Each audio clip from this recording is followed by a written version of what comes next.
It's the Blue White Illustrated Instant Analysis video. That's Nate Bauer. That's Sean Fitz. I'm Greg Pickel. Sean, let's get right into it. 63-7 Penn State win over Delaware.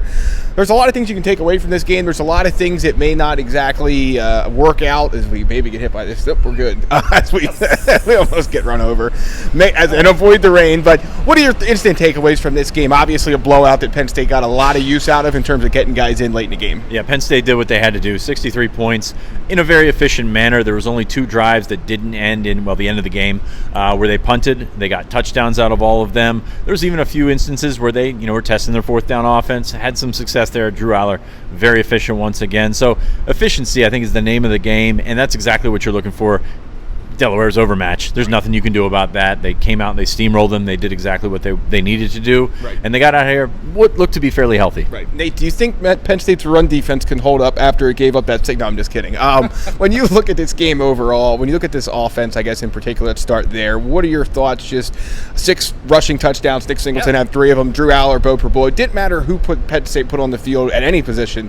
They were, like Sean said, they were outmatched. Yeah, I mean, some people actually predicted a lower scoring game in this one. Wouldn't know who they are. We won't mention any names. One of us. So for them to come out, obviously, and have 35 at half. Was it 35 or 42 at half? Did it get to 42?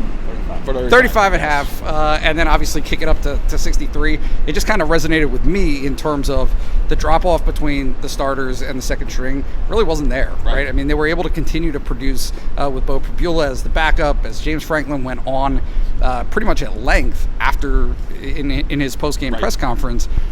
This notion of defensive coordinators having something that scares them is so important, I feel like, in terms of the blueprint that Penn State is laying. They are trying to set a foundation before moving into Illinois. Obviously, people are going to not think a whole lot of Illinois right now, but as you get into Big Ten play, they want opponents to be afraid, to have to worry about Drew Allar, to have to worry about Bo Pickel, to have to worry about, how many receivers caught passes this afternoon, right? It was a ton of players that were involved in the offense, and you can just see the potential there that they're trying to build. Sean, is this the team you thought it was going to be 2 weeks in, and is this team ready for Big Ten play? Yeah, I think so. I think they're probably a little bit ahead of where I thought they would be just based on the play of Drew Allar, because he's been great. Like, he's been not just – we knew he could throw the ball, but making those decisions. He takes a wide receiver screen that's supposed to be there that's gotten blown up. He tucks it, he runs. He took some hits today, which I'm kind of on the fence about this because I know nobody wants their quarterback to take hits. Drew's a big guy, and he's going to need to take hits at some point, so you get yourself more familiar with the game. He's able to do that.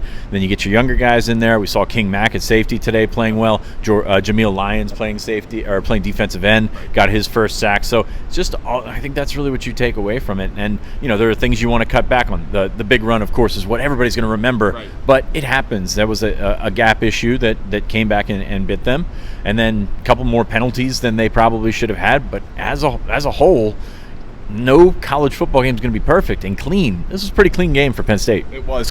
Probably too many more penalties that they would prefer to have, but other than that, you're absolutely right. Nate, I'll give you the last word.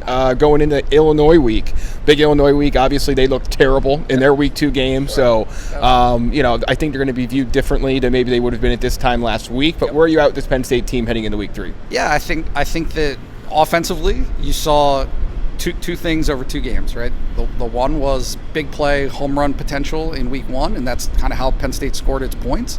And then in week 2, like, the longest pass of the day for Drew Allar was 26 yards, and that was a catch and run. So I mean, it wasn't. It's kind of presenting, again, problems for defenses. He can be a mature guy, right? Who just they ask you. A lot of stuff going on down here, guys. Just trying not to get struck by lightning. Basically. We might get struck by a car. I'm not sure which would be which, but which would be worse. But. They are trying. Defenses can say, hey, we're going to stuff you up front and make you beat us with long passes and try to confuse you. Or you can have defenses that say, oh, we're going to keep everything in front of us. And Drew Allar, he completed 85% of his passes today. That's okay, right? Nick Singleton didn't have a long run today. Katron Allen didn't have a long run today. We're kind of used to that. It's okay. They can survive without that and still be very efficient. Penn State moves on to 2-0. For more on the Nittany Lions, visit us at bluewhiteillustrated.com.